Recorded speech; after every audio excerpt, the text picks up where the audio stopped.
Hey mga kasikap, panibagong araw, panibagong vlog naman tayo mga kasikap. Welcome nga pala mga kasikap sa aking munting channel. At today's vlog mga kasikap is pakita ko pa pala sa inyo mga kasikap paano ba magsimula ng negosyong junk shop at ano mga kailangan natin para i-negosyo tayo ng junk shop mga kasikap. Ano mga kasikap, sa mga nakakapanood pala sa aking video is matagal ako hindi naka-vlog, siguro mga sobra 1 year. Kasi mga kasikap is tumigil ako mag-vlog kasi marami ako niskaso. At kung makakita rin mga kasikap yung binablagan ko mga kasikap na junk shop ko, kasi hindi natin mga kasikap dito na ako sa bago kong junk shop, pero ito mga kasikap is inuupahan ko lang. Yan mga kasikap, gandang tanghali pa sa inyo ngayon kasi ang oras natin ngayon is 10 o'clock na ng tanghali ng umaga, o tanghali umaga pa yun lang yun mga kasikap. Tanghali ngayon is araw ng Sunday, pero bukas tayo kasi Saturday tayo kasarado. Yan mga kasikap, ang vlog ko mga kasikap is paano mag-negosyo ng junk shop at anong mga kailangan natin pag tayo tayo negosyo ng junk shop. Mga kasikap, bago nga pa ito mag-upisa is flex ko lang sa inyo mga kasikap yung area ko dito, yung bago kong junk shop. Mga kasikap, yung mga truck ko nakaparating dito is saan yan? Sa parents ko. Yan mga kasikap, ito yung area ko. Yan. Ito tayo punta sa entrance.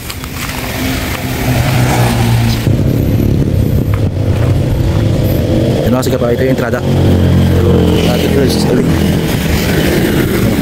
Mga sakin naman dyan, kaya gusto din siya para tayo ng business junk shop. Dito yung baklasan. Ito nagpaklas, oh. Huwag ka muna dyan, James.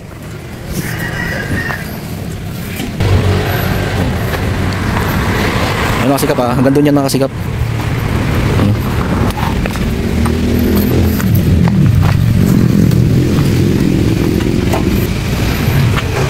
Ayun mga truck tayo.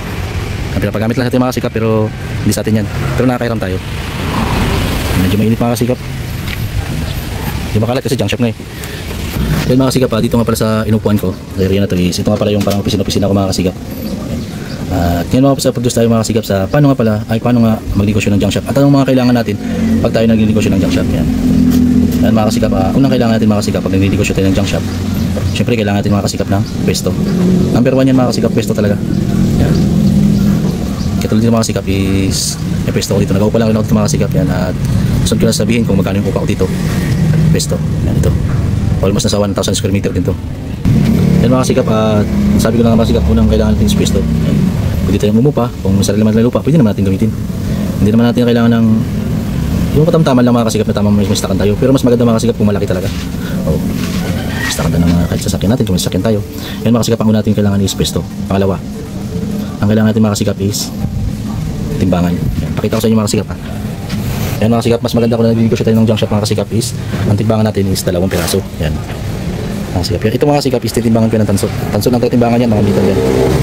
Tama na yan mga kasikap, 30 yan, 30. Mga kasikap, mga kasikap is pakita ko rin mga kasikap yung isa kong timbangan. Yan mga kasikap is baskula.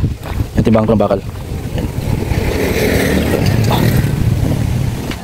Yan mga kasikap, anong sulat yung mga kasikap? Siyempre mga kasikap, siyempre mag-negosyo tayo ng junk shop, kailangan natin ng puhunan.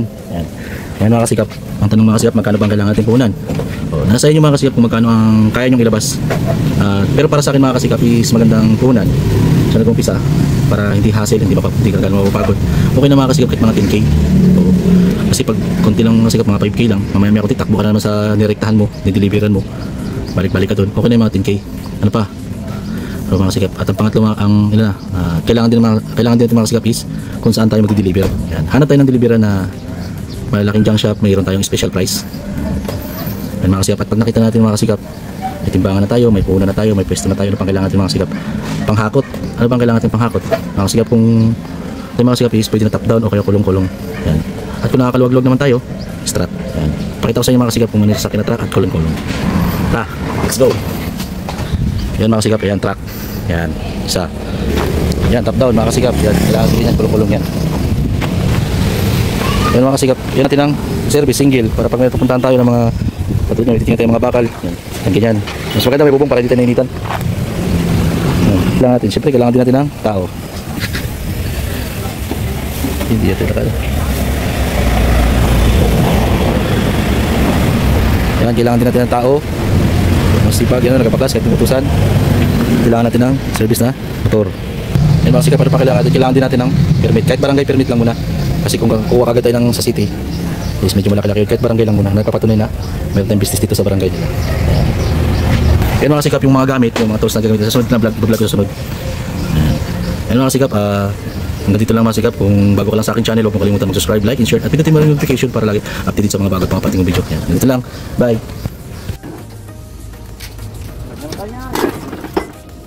Bibidyo ako rin, wala naman ginagawa. Gagawin mo kanina.